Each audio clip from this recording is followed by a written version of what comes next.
TJ, what? Men like TJ.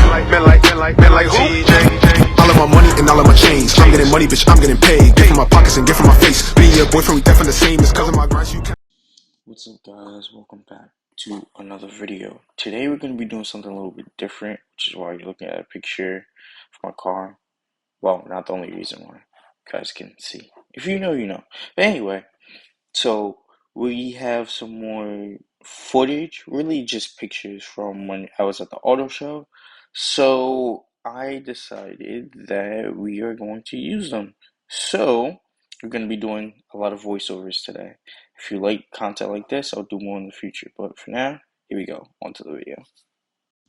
Here is the BMW iX. This one is the Extra 50 trim, which now starts at $87,250 and gets you from 302 to 309 miles range with 516 horsepower and 564 pound-feet of torque. You can go 0 to 60 in 4.4 seconds, or you can upgrade to the M60 trim level. Starts at $111,500 and get you from 284 to 285 miles of range with 610 horsepower and 749 pound-feet of torque, unless you're on launch control. Then your torque gets bumped to 811 pound-feet of torque and can go 0 to 60 in 3.6 seconds.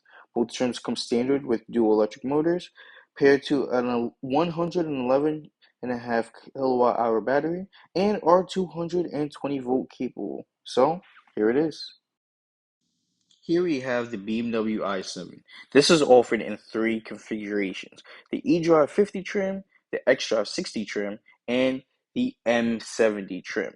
The eDrive 50 trim starts at $105,700 without the $995 destination charge, comes with rear-wheel drive, has a max output of 449 horsepower and 549 pound-feet of torque, has one electric motor, and goes 0 to 60 in 5.3 seconds. It has approximately 321 miles of range with 19-inch wheels. xDrive 60 trim starts at $124,200. Comes with all-wheel drive thanks to the extra electric motor, but cuts your range slightly to 317 miles, and you get the option for 20 and 21-inch wheels. Also, it bumps your horsepower up to 536 and keeps the torque figure the same. It cuts down your 0 to 60 to 4.5 seconds. Last but not least, we have the M70 trim, and I'm giving air quotes to that for reasons that will be discussed in another video. But it optimizes performance, gives you 650 horsepower and 748 pound-feet of torque, and cuts your 0 to 60 time down a whole second from the xDrive 60 trim and gives you 0 to 60 in 3.5 seconds, and also cuts your range down to 291 miles. So there's that. But all of these trims share the same 101 kilowatt hour battery. However, from the research that I've done, the US models get the lower voltage batteries because overseas the i7 models have the higher voltage of 105.6 kilowatt hours, which that's a little annoying, but there's that. So that's the i7 for you. Here we have the BMW XM, which is BMW's flagship vehicle, or at least it's supposed to be, which may also be discussed in another video. Anyway, it's offered in 2 trims, which is just the XM and the XM Label, which was originally called the XM Label Red, but they had to remove the red because now it's offered in more interior and exterior color choices than just the red. Anyway, the base, which is in air quotes, which you're about to see why in a second, XM trim, which starts at $160,500 and goes from 0 to 60 in 4.1 seconds with 644 horsepower and 590 pound-feet of torque. The XM Label jumps to a staggering $186,700, brings your horsepower and torque figures both to 738, and cuts down your 0 to 60 to 3.6 seconds. Both come standard with all-wheel drive and are plug-in hybrids. There's been a lot of controversy about what BMW intended to do and what actually happened, and let's just say sales figures does not make this seem like BMW's flagship vehicle. Again, all of this can be discussed in another video if there's enough interest. But yeah, that's the BMW XM. Here you have the Rolls-Royce Wraith. Unfortunately, the Rolls-Royce Wraith isn't around anymore, at least not available for sale as new unless you can find one that was left over. But that's because Rolls-Royce has replaced it with the all-electric Spectre, which is a little bit controversial, not nearly as controversial as its parent company's BMW XM, but controversial nonetheless. Needless to say, the Spectre is definitely a one of a kind vehicle, and I would say a fitting replacement for the Wraith. But that's my opinion, and yours is yours. Anyway, we're just gonna take a moment of silence to remember the Wraith.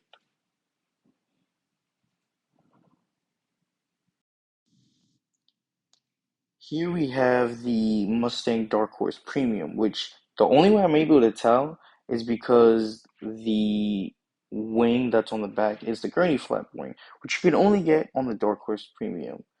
Notice I'm saying premium because Ford actually offers a base, here we go again with the air quotes, Dark Horse, which loses the option for the wing because even at the Dark Horse Premium, you don't get the wing standard. It is a paid option, but the gripes will again be in another video if there's enough interest. Anyway, you also lose other comfortability features, as I like to call them, or creature comfort, such as heated turn signal indicators and ventilated seats. Ventilated seats you would lose anyway in the Dark Horse Premium if you option for the Sparko seats. So, again, it can get very confusing. Point is, the Dark Horse, the base in air quotes, starts at $64,380, and the Dark Horse Premium starts at $69,375. And as per performance, the both have the same 5-liter naturally aspirated V8 that makes 500 horsepower and 418 pound-feet of torque. They have the same 0 to 60 times. The only performance benefit would be from the gurney flap wing, but like I said, it is a paid option. It is not standard, so I can't give you the performance benefits from the wing because not all of them do have it. So there is the Mustang Dark Horse. Here we have the Corvette C8 Stingray, which starts at $68,300 for the coupe, which you're looking at, or you can get the convertible for $7,000 more. Either way, the Stingray has 490 horsepower and 470 pound-feet of torque, unless you get the Z51 package, which adds a performance exhaust that gives you 5 extra horsepower. Either way, you can go 0 to 60 in 2.8 seconds, which is nothing to scoff at. Right next to it, we have the Corvette Z06, which brings down your 0 to 60 to 2.6 seconds and bumps up your horsepower to 670, and oddly enough has 10 less torque. But hey, I'm not a Chevrolet engineer, so I don't have the answer for you there. Either way, the Z06 starts at $112,100, and just like the Stingray, you can expect to add $7,000 if you want the convertible. I definitely want both of these vehicles, along with the newly announced ZL1 and the E-Ray, but again, for another video. Here we have the Land Rover Defender. Now, there's 3 configurations that you can get the Land Rover Defender in, so I'll just break it down very quickly. There's the Defender 90, which is a 2-door configuration. The one you're looking at, which is Defender 110, and then the Defender 130. Now, the difference between the 110 and 130 is they're both 4-door configurations. It's just the 130 is extended a little bit more, so you have more cargo space. So the 3 configurations all share 3 trims in common, which is the Defender S, the X Dynamic SE, and the Defender V8. Now the 110 and the 130 both have one special trim as well, but like I said, I just wanted to make it as simple as possible for you guys. So that's the Land Rover Defender. Here we have the Koenigsegg Gemera. This is Koenigsegg's first four-door supercar that goes 0 to 60 in 1.9 seconds on its way to a top speed of 248 miles per hour and produces 2,300 horsepower from a 5-liter V8 and a dark matter e-motor. This vehicle is insane and has an insane price tag of $2.6 million, and it's still not even really available yet because the car is still being produced and deliveries haven't started yet. So there you go. Here we have the Lotus Emira, available in two configurations, which is the V6, which is sourced from Toyota and makes 400 horsepower and 310 pound-feet of torque, and has an available manual transmission. Or you can get the first edition version, which has an AMG derived four-cylinder, but it's automatic only, and makes 402 horsepower, so slightly more, and bumps your torque up to 354 pound-feet. However, official pricing for both models isn't out yet. There's rumors floating around, but Lotus has not released official pricing. So there you go. Here we have the R34 Skyline GTR. Not much needs to be said here except for the fact that it's in my favorite color. And it was made famous by Brian O'Connor of Too Fast, Too Furious, aka Paul Walker. May he rest in peace. Here we have the R35 GTR, which is very fitting to follow up with this.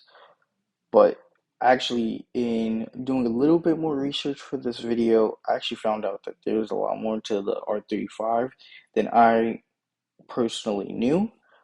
So it turns out the R35 starts at $121,090 for the baseline, quote unquote, premium version, and jumps all the way up to $221,090 for the GTR Nismo version. And there's three trims in between, but they all come standard with all-wheel drive, and horsepower and torque figures vary. So there you go. Here we have the Rimac Nevera, which is a crazy hypercar. It has 1,914 horsepower that sends this vehicle from 0 to 60 in 1.7 seconds, with a quarter mile time of 8.25 seconds on its way to a top speed of 256 miles per hour. This vehicle is insane. And the Nevera R just takes it to a whole nother level, which I never thought was possible. So there's that. Here we have the Dodge Challenger SRT DB170. Wow, that's a mouthful. It has 1,025 horsepower on 100 octane race fuel, but if you don't want to put the race fuel, it technically only has 900 horsepower. But anyway, the point is, this is a crazy piece of machinery that goes 0 to 60 in 1.66 seconds, and it does a quarter mile time of under 9 seconds. So of course it's banned by the NHRA. Dodge just continues to set the bar forward. This is the Dodge Charger EV, which is unfortunately replacing the Charger and Challenger, and it has been very controversial, but there's been a slew of problems with the vehicle already, including the vehicle dying before it can even be sold and needing full battery replacements. So I have a feeling that this particular vehicle won't be sticking around for long. This is the Dodge Ram EV. But I'm not entirely sure why we're discussing it, because Tim Kenies, who was the head of Dodge, he was the Dodge CEO, but then retired after Carlos Tavares stepped in. But now that he stepped down, officials asked him to come back. And by officials, I mean heads and decision makers over at Stellantis Group asked him to come back and take over Ram. And the first thing he did was say, there's no way we're releasing this pickup. So yeah, this won't be coming out. This is the Toyota Supra. To be more specific, this is the Mark V Supra, which people say isn't a real Supra because it has the B50E that's from BMW, but none of that matters because one, it's cool, and it may or may not be the last gen Supra, but I feel like Toyota's gonna continue this. But sports cars that aren't $100,000+ are dying. So, but I still want one. Here is an Audi R8, which was actually made famous by Tony Stark, aka Robert Downey Jr. and Iron Man, and it is so cool. I really want one. I specifically want a 2023 R8 GT, but yeah, it's sad that this car, which started as a halo car for Audi and brought people into the showroom, is now dead, but I still want one. Here is the Bentley Bentayga, and I desperately want one of these SUVs as well. There's a lot of vehicles here that I want, so call me biased if you want, but hey, it's my video. Anyway, there's so much I could say about this, but there's just too many specs and details to go over, but just know, I really want one. This is the Lamborghini Urus, which is directly derived from the Audi RSQ8. Actually, the amount of part sharing is so plentiful that there have literally been videos exposing the part sharing. So, yeah, that's pretty much what it is. This is the Lamborghini Huracan Cerato, which is basically the Lamborghini Huracan Evo that has been lifted up, given fog lights, and by fog lights I mean like actual off-road clearance lights, and a roof scoop to make sure that the air that's going into the engine is not just dirt, but is a very cool vehicle. Great idea, Lamborghini. This is the Polestar 1, which was Volvo's first attempt at launching the Polestar brand, and let's just say it didn't go so well for a number of reasons. Number one, this vehicle was priced at $150,000, and nobody wanted to spend $150,000 on an electric coupe that was luxurious but not luxurious enough, and also was an EV from a startup brand and didn't really have like brand presence. So that's probably why this car failed. Here is the Polestar 2, which was a step in the opposite direction for Polestar. Like I said, the Polestar 1 was like $150,000. This started at just around $45,000 and was no longer a coupe. It was a sedan crossover type thing. It had like the shape of a sedan, but it was lifted up, so it was more so a crossover. And it performed a lot better than the Polestar 1, let's just say. I can't wait for the Polestar 3 though. Well, more specifically to get my hands on the Polestar 3. So check, check, check, check, check, check, check.